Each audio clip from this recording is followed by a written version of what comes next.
अस्सलाम वालेकुम एवरीवन, कैसे हैं आप सब। मेरी तरफ से आप सबको रमज़ान की तीसरी सहरी मुबारक हो। मैंने कहा जल्दी इसमें सहरी बना लेती हूँ।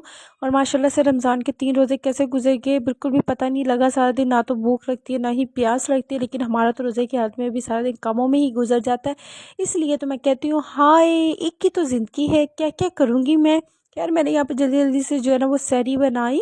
और मैं सहरी करने के बाद जो है ना वो सोती नहीं हूँ, क्योंकि बच्चों ने स्कूल जाना होता है। फिर सहरी करके सो जाऊँ, उठना दोबारा मेरे लिए मुश्किल हो जाता है।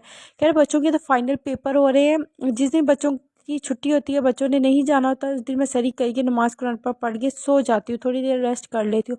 लेकिन जिस दिन बच्चों ने जाना होता है, बच्चों का पेपर होता है, उस दिन मैं बिल्कुल भी नहीं सोती, क्योंकि मैंने बच्चों को उठाना होता है। फिर उनको उनका पेपर की एक बार दोबारा रिवाइज़ करवाना होता है, ताकि बच्चों का पेपर अच्छे से हो जाए। कहते हैं कि माँओं को बच्चों से ज़्यादा टेंशन होती है कि हमारे बच्चों के जो है ना वो पेपर्स हो रहे हैं, बच्चों के रिज़ल्ट अच्छे आ जाएं, बच्चे कामयाब हो जाएं, तो माँओं को ज़्यादा फ़िक्र होती है ना अपने बच्चों की।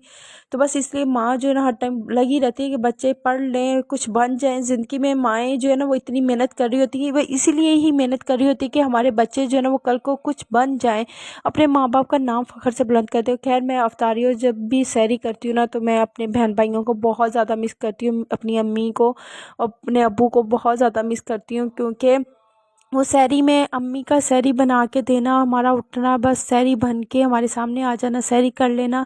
अफ्तारी के टाइम बहन भाइयों का में यहाँ कभी कभी मीठी मीठी बातों वाली लड़ाई करना, लड़ना, और अफ्तारी पे बैठ के बातें करना। और वो वक्त बड़ा याद आ जाता है जब मैं सोचती हूँ, क्योंकि कभी कभी ये चीज़ें ना बहुत याद आती हैं।